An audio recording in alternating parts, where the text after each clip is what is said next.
Hello students, कैसे हो। मैं संदीप शर्मा और आप देख रहे हो मेरा यूट्यूब चैनल बिक्स इंस्टीट्यूट, जिस पे आपका स्वागत है। तो बच्चों, अपन इस चैनल पे क्या देख रहे थे कि अपनी जो यूनिट नंबर फर्स्ट है उसकी स्टडी कर रहे थे। और उसी स्टडी में आज का जो अपना लेक्चर है उसमें अपन क्या कर रहे हैं कि जो आपकी आरबीएससी की जो बुक है उस आरबीएससी बुक का सॉल्यूशन देख रहे हैं। उस सॉल्यूशन में कौन से चैप्टर पढ़ रहे हैं? चैप्टर नंबर फर्स्ट पढ़ रहे हैं। और चैप्टर नंबर फर्स्ट में आपका जो फर्स्ट एमसीक्यू क्वेश्चन है, यानी कि आपका जो मल्टीपल चॉइस क्वेश्चन है, उस मल्टीपल चॉइस क्वेश्चन में आपको गिवन है कि two identical charges separated by a distance of 3 metre experiences a force of repulsion of 1.6 newton, the magnitude of each charge. तो बच्चों ध्यान रखना, एक पहली चीज तो ये ध्यान रखना कि जो आरबीएससी की बुक है उसमें थोड़ी सी मिस प्रिंटिंग है। और वो मिस प्रिंटिंग ये है कि आपका 1.6 न्यूटन की जगह क्या गिवन है? 16 न्यूटन गिवन है। तो आपका आंसर तभी आएगा जब आप इस फोर्स को 1.6 न्यूटन लोगे। तो एक तो आप ये करेक्शन कर लेना। अब प्रॉब्लम में क्या कह रहे हैं कि दो इक्वल चार्ज है जिनको 3 मीटर की डिस्टेंस पे रखने पे उनमें ये फोर्स लगता है, तो मैग्नीट्यूड बताना है। हिंदी में क्या मीनिंग हो गया कि यदि दो एक समान आवेशों को एक दूसरे से 3 मीटर की दूरी पर रखें तो 1.6 न्यूटन का प्रतिकर्षण बल लग रहा है। तो बताओ प्रत्येक आवेश का मान क्या होगा, जिसमें आपको ऑप्शन गिवन है। First option 2 microcoulomb, second 4 microcoulomb, third आपका 40 माइक्रोग्राम और फोर्थ आपको 80 माइक्रोग्राम। तब अपन सॉल्यूशन देखते हैं क्वेश्चन के अकॉर्डिंग। और क्वेश्चन में आपको गिवन है कि आपका टू इक्वल चार्जेस,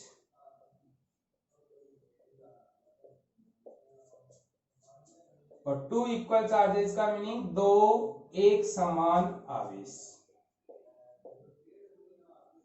और दो एक समान आवेशों की अगर बात करोगे तो आप कह सकते हो कि Q1 इक्वल टू Q2 है, और इन दोनों को अपन ने क्या मान लिया? Q मान लिया आपके पास। सेकंड गिवन है आपके पास F, कितना गिवन है? 1.6 न्यूटन। और थर्ड अपन को क्या गिवन है कि R, यानी दोनों के बीच की जो डिस्टेंस है वो 3 मीटर गिवन है। और अब अपन को Q1 Q2 इन दोनों की वैल्यू कैलकुलेट करनी है। तो आप लिख सकते हो बाई कूलम्ब्स लॉ, और कूलम्ब्स लॉ के बेसिस पे लिखोगे तो आप लिख सकते हो कूलम्ब के नियम से। और कूलम्ब्स लॉ में अपन क्या जानते हैं कि आपका जो F होता है वो होता है 1/4 pi epsilon not Q1 Q2 upon में R स्क्वायर। देखो बच्चों, अपन को यहाँ कहीं मेंशन नहीं किया था कि कोई मीडियम है, तो जब तक आपको मेंशन नहीं करे तब तक A का फॉर्मूला पुट करना। अब अपन को F की जगह तो गिवन है 1.6, इसकी जगह लिख सकते हैं 9 इंटू 10 की पावर 9। Q1 और Q2 की जगह लिख सकते हैं Q इंटू Q अपॉन में R की जगह लिख दिया 3 का स्क्वायर। तो इस 3 के स्क्वायर से ये तो कैंसिल आउट हो गया आपके पास, और यहां से आपके पास निकल कर आया Q square is equal to 1.6 upon 10 की पावर 9। इसको आप ऐसे भी लिख सकते हो 16 अपॉन 10 की पावर 10, या इसी को लिख दिया 16 इंटू 10 की पावर -10 आपके पास। तो यहां से Q इक्वल टू निकल कर आया अंडर रूट 16 इंटू 10 की पावर -10। 16 का अंडर रूट तो हो गया 4, और इसका हो गया 10 की पावर -5। अब क्वेश्चन में देखें तो सारे चार्जेस माइक्रोकूलम में गिवन है, और आपको ये पढ़ाया मैंने कि आपका 1 माइक्रोकूलम 10 की पावर -6 कूलम के इक्वल होता है। तभी अपना आंसर आया कूलम में। इसको 10 की पावर -6 बनाने के लिए मैंने इस पे ये 40 कर दिया, और 40 करते ही आपका 10 की पावर -6 कूलम, और इसको अपन माइक्रोकूलम लिख सकते हैं। यहाँ से 40 माइक्रोकूलम। एक चीज और ध्यान रखना बच्चों कि जब भी अपन स्क्वायर रूट लेंगे तो प्लस माइनस आएगा। अब प्लस माइनस आएगा तो ये आपको ये कह रहा है कि या तो Q1 और Q2 है वो दोनों प्लस 40 माइक्रोकूलम के इक्वल होगा, या आपका Q1 और Q2 है वो -40 माइक्रोकूलम का होगा। तभी आपके पास क्या होगा, रिपल्सन फोर्स लगेगा। वैसे अपन को यहाँ इस क्वेश्चन में केवल मैग्नीट्यूड ही पूछा था, अगर साइन भी पूछते तो अपन कह सकते हैं कि जो नेचर ऑफ चार्ज है या जो चार्ज की प्रकृति है वो क्या होगी, सेम या सिमिलर या लाइक चार्जेस होंगे आपके पास। तो सिंपल प्रॉब्लम है बच्चों, अपन ने फॉर्मूले में वैल्यू पुट की और सोल्व किया तो आपके पास ये आंसर आ गया। ये करेक्शन जरूर कर लेना, इंग्लिश मीडियम की बुक में आपका 1.6 न्यूटन की जगह क्या है, 16 न्यूटन है। क्लियर है, इस प्रॉब्लम में किसी को कोई दिक्कत नहीं होनी चाहिए। आप इसका स्क्रीनशॉट ले लीजिए एक बार। अब बच्चों अपनी एमसीक्यू में सेकंड प्रॉब्लम गिवन है कि the force acting between two charges is 8 Newton. यानी कि आपको क्वेश्चन में कह रहा है कि दो आवेश हैं, उन दो आवेश के बीच में कितने न्यूटन का बल लगता है, 8 न्यूटन का। If separation between them is triple, यानी कि उनके बीच की डिस्टेंस को अपन क्या कर देते हैं, तिगुना कर देते हैं, तो then the force acting between them will be, तो नए बल की वैल्यू क्या हो जाएगी, ये अपन को पूछा गया है।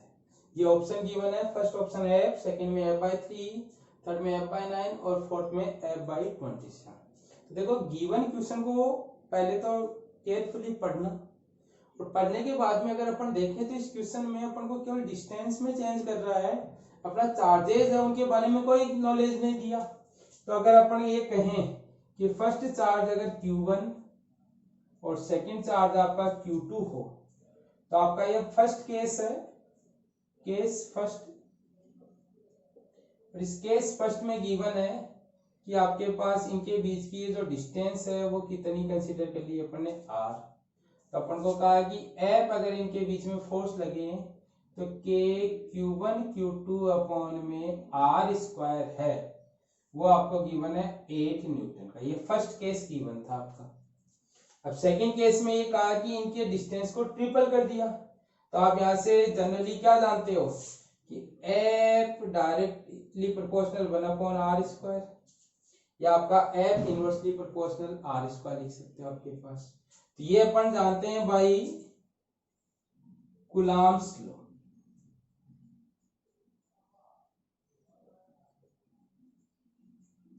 तब आप कह सकते हो कि जब डिस्टेंस आपकी r थी तब आपका फोर्स है 8 न्यूटन का। अब मैंने डिस्टेंस को क्या कर दिया, ट्रिपल कर दिया, तो मैंने कंसीडर कर लिया कि अगर डिस्टेंस आपकी ट्रिपल का मीनिंग 3r कर दिया जाए तब अपना फोर्स कितना आएगा वो कैलकुलेट करना है।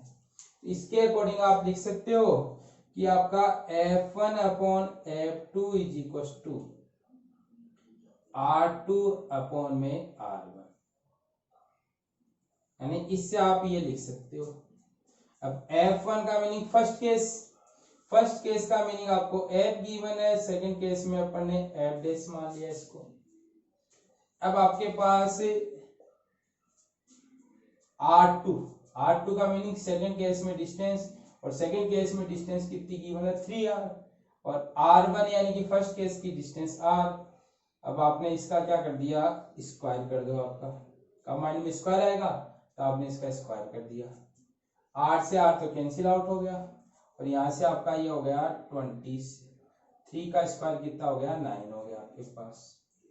कोई दिक्कत नहीं यहाँ तक। तो अब आप यहाँ से देखोगे तो F अपॉन F डैश 9 है, तो आप यहाँ से लिख सकते हो कि F dash is equal to आपके पास, ये फर्स्ट केस है F आपके पास, तो आपका F डैश है उसको आप लिख सकते हो F अपॉन में 9।